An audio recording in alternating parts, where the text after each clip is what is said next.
Assalamualaikum warahmatullahi wabarakatuh. Welcome back to the deep dive. Today, we're tackling something huge.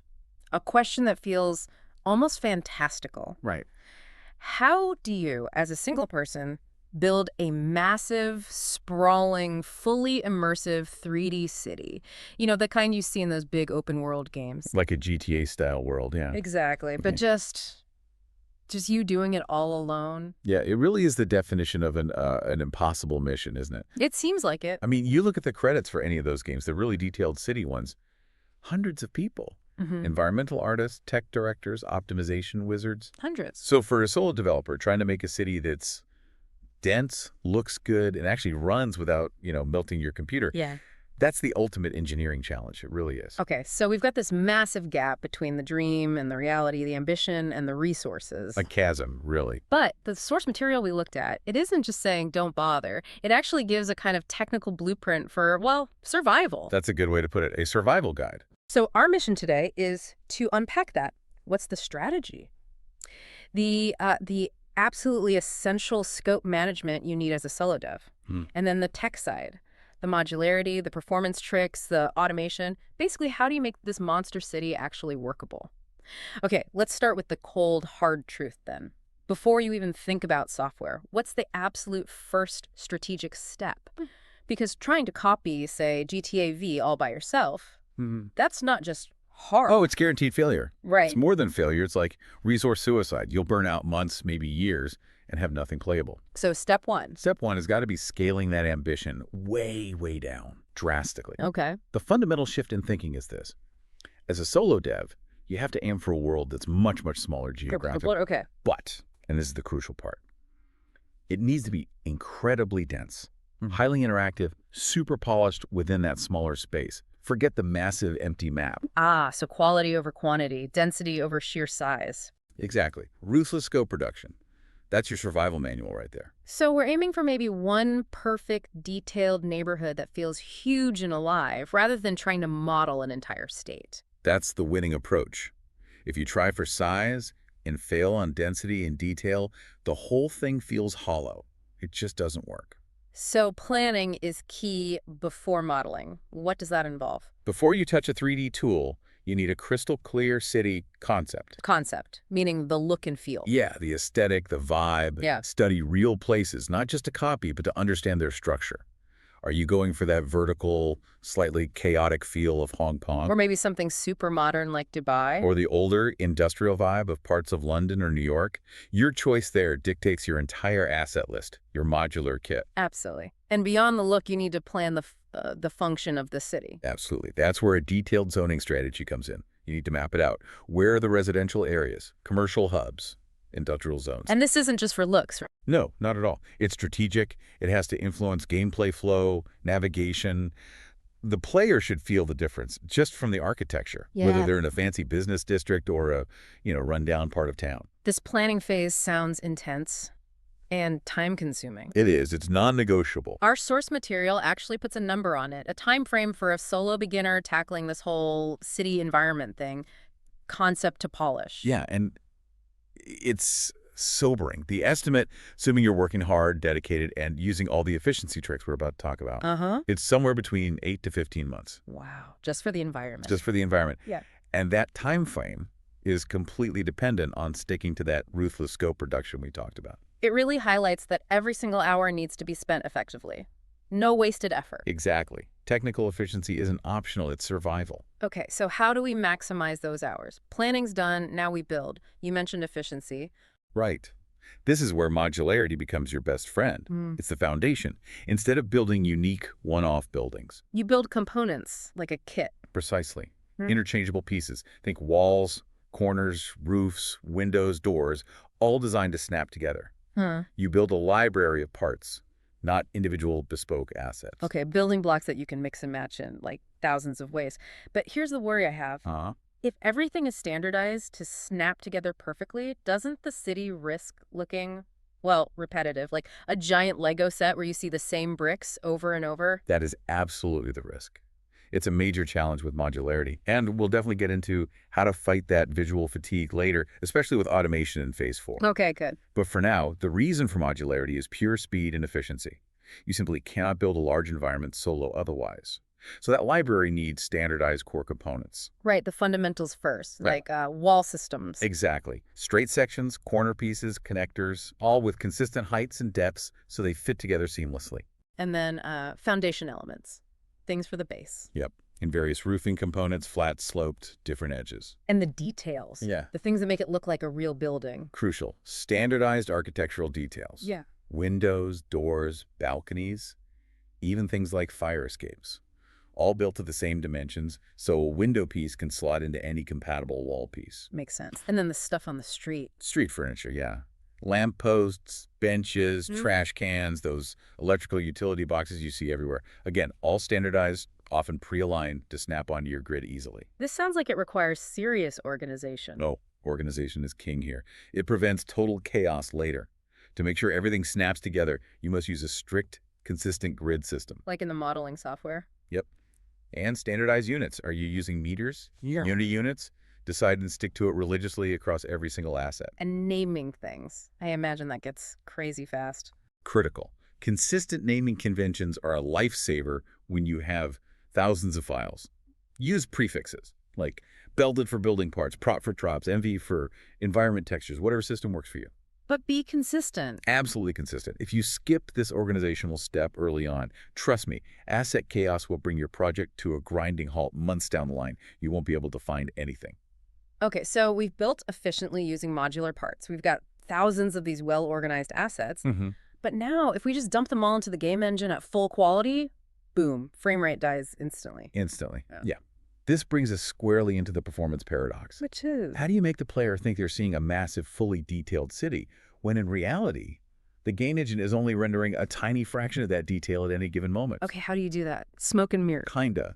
The main tool is a level of detail, LOD system. This is that necessary sacrifice you have to make. Sacrificing detail. Yes, dynamically. As the player moves away from an object, the game automatically swaps out the high-detail model for a simpler, lower polygon version, then an even simpler one further away. Ah, so the player only sees the super high quality when they're right up close. Exactly. It's about focusing the rendering budget where the player's eye actually is. Let's talk specifics. Polygons. When I'm standing right next to a building that's LOD 0, the highest detail. Correct. That's your hero asset.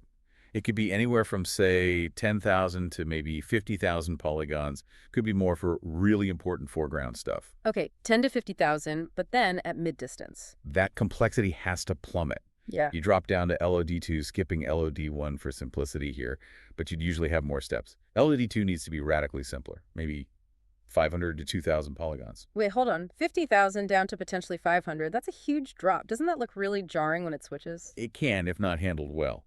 You rely on distance, atmospheric effects, and clever blending between the LOD levels to hide the pop. And the textures do a lot of heavy lifting at distance. Okay. And then for buildings way off on the horizon. Yeah. Miles away. For those, you drop to LOD3 or even further. Often, this is what's called an imposter. An imposter. Yeah. You're basically not rendering 3D geometry at all. You take a picture, essentially, of the building from that angle and slap it onto a simple flat plane, like a billboard. A 2D picture. A high-quality 2D picture, maybe with some depth information baked in. It's the ultimate cheat for distant objects. Saves an enormous amount of processing power. Wow. Okay, so geometry is handled by LODs, but textures. Loading thousands of high-res textures must also kill performance and memory, right? Just as quickly, yeah. Memory usage is brutal, so you need those invisible helpers, as you call them, running behind the scenes. What are they? Clever texture reuse is key. We use things like trim sheets. Trim sheet? Imagine one big texture sheet that has lots of small, repeatable details laid out on it, like different kinds of brick, window frames, metal rivets, grunge patterns, concrete textures, etc. You can then cut out sections of this single sheet and apply them to lots of different 3D models. Ah, so one texture file serves many assets. Exactly. Saves a ton of memory. We also heavily use tileable materials. Yeah. Textures designed to repeat seamlessly, and master material setups in the engine. Master material? Yeah, it's like a template material where you define the complex stuff. Once how it reacts to light, how grime builds up, and then you create cheaper instances where you only change simple things like the base color or the specific texture maps being used. Again, massive reuse, less memory. Makes sense. And the city itself, the whole map, it's too big to load all at once, surely. Absolutely impossible for a large world. That's where streaming comes in. Loading on the fly. Yep. You implement dynamic loading systems. As the player moves through the world, the game actively streams in the city sections ahead of them. And unloads the areas far behind them. Precisely. It keeps the memory footprint manageable. It's how you get that seamless feeling of crossing a huge map without hitting constant loading screens. Texture streaming works similarly, loading high-res versions only for nearby objects. Okay, one more optimization thing. Culling. Making invisible things actually disappear. Crucial. Streaming handles loading and unloading big chunks. But even for the stuff that is loaded in memory, you don't want to draw things the player can't see. Like the buildings hidden behind the one I'm looking at. Exactly. That's occlusion culling. The engine figures out what's blocked from view by other objects and simply doesn't bother rendering it. It can save a huge amount of rendering work, especially in dense city environments. So LODs for geometry complexity, texture tricks, and streaming for memory, and culling for rendering overhead. Those three LODs, streaming and culling, they're the absolute non-negotiable pillars for making a large world performant, especially solo. Right. We've got the efficient building blocks, the modular assets, we've got the performance tricks, the LODs, and streaming. But how do you actually assemble all this? Putting together tens of thousands of assets into a city that looks convincing seems like another year of work just clicking and dragging. It would be, yeah. That's the potential downside of pure modularity, the assembly nightmare. When you're solo, you need force multipliers. You need tools to automate the tedious stuff. Oh, okay. Which brings us to the need for a hybrid manual procedural workflow. Hybrid, meaning part automated, part handcrafted. Exactly. You use procedural tools, algorithms to do the heavy lifting, laying out road networks, placing buildings according to rules, distributing props. But then you go in manually to refine key areas, place hero assets, add unique details, and fix weird procedural glitches. So automation isn't about replacing the artist's eye. It's about handling the grunt work, the sheer volume. Perfectly put. It handles the scale, and it can also inject procedural variation. Variation, to fight that Lego brick look we talk about. Precisely. You can set up rules so the procedural system automatically tweaks things slightly, changes building heights, swaps window styles, alters roof colors, adds different wear and tear decals. It creates visual diversity without you having to manually touch every single building. Okay, that sounds powerful. What kind of tools are we talking about? The sources mentioned a few specific paths. Yeah, there are different approaches. If you need strong rule-based generation, especially for architecture, and maybe want to use real-world data. Real-world data? Yeah, like road layouts or building footprints. For that, CityEngine is often mentioned. CityEngine, what's special about it? It uses a scripting language, CGA, to define architectural rules like generate buildings between 5 and 10 stories with commercial ground floors and residential upper floors using these specific modular parts. It's great for creating consistent styles over large areas, and it's particularly good at integrating GIS data. GIS data? What is that exactly? It stands for Geographic Information System data. Think real-world map data roads, terrain elevation, building outlines, land use zones. CityEngine can take that data and automatically generate a 3D city that conforms to that real-world layout using your stylistic rules. Wow, okay. That sounds very structured. What if you need more freedom, more complex, custom generation? Then you're probably looking at Houdini.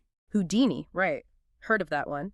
It's known for being powerful, but complex. Extremely powerful. Yeah. And yes, extremely complex. It gives you almost unlimited flexibility to build your own custom procedural systems for anything, cities, terrain, destruction, effects. But, and this is a big but, it has a very steep learning curve. It requires significant technical skill, maybe even coding or scripting knowledge. It's for devs who really want to build unique, deeply integrated generation pipelines. Okay, so CityEngine for rule-based structure, Houdini for ultimate custom power. What about developers who find both of those maybe a bit intimidating or are already deep inside their game engine, like Unity or Unreal? Good question. For them, the best bet is often engine plugins. Both Unreal and Unity have marketplaces full of procedural tools, some built in, some third-party. So tools that work right inside the engine. Yeah. Things for generating buildings, scattering foliage, creating road networks. They might not be as powerful or specialized as CityEngine or Houdini in some ways, but they offer a much more accessible entry point.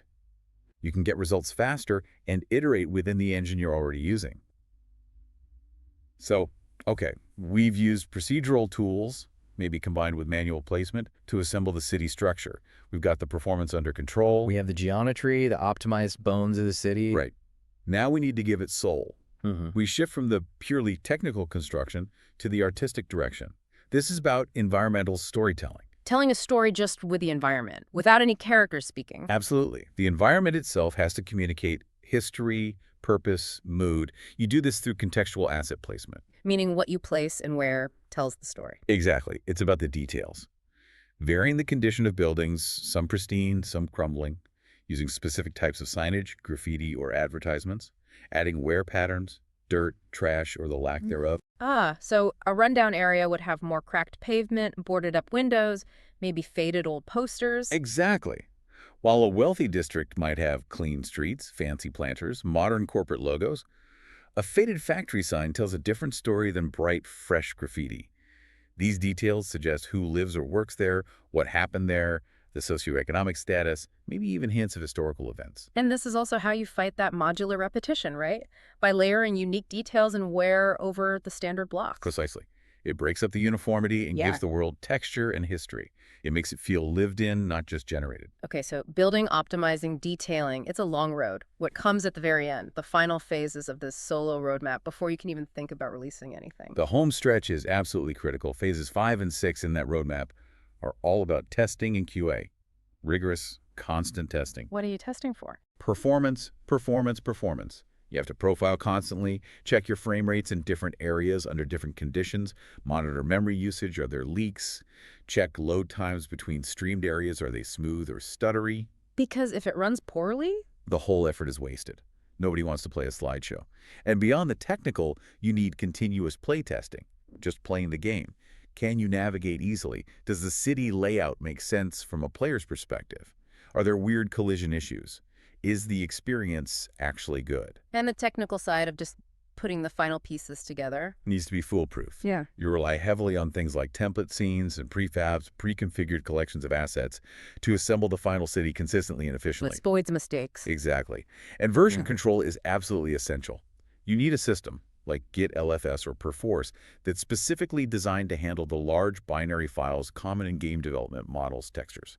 Trying to use standard Git for huge 3D assets is just asking for pain. #outro go. Okay, wow. This deep dive really paints a picture. Building that massive open world city solo. It's not about some heroic, impossible feat of building everything by hand. Not at all. It's about strategy. It seems to boil down to three main pillars. First, ruthless scope management thinks small and dense, not vast and empty. Non-negotiable. Second, standardization through modularity, build an efficient kit of parts, not unique snowflakes. Build the library first. And third, technical mastery of performance optimization using LODs, streaming, culling, and smart texturing like your life depends on it. Because, well, your project's life does depend on it. It's a blueprint for maximizing your limited time and resources, minimizing wasted effort. You build the efficient kit, then use automation to help assemble it. You mentioned earlier tools like CityEngine using GIS data, that real-world geographic info to build cities with like actual structural accuracy based on real places. Yeah, it's a fascinating capability. It raises an interesting final thought, something for you, the listener, to consider.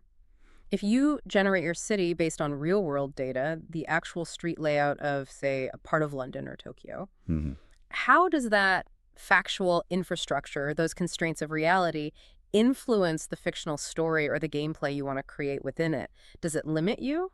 Or does it maybe inspire new ideas you wouldn't have had otherwise? That's a great question. You've built this incredibly realistic foundation based on data, but then the challenge becomes telling your unique fictional story within those potentially restrictive factual boundaries. Yeah.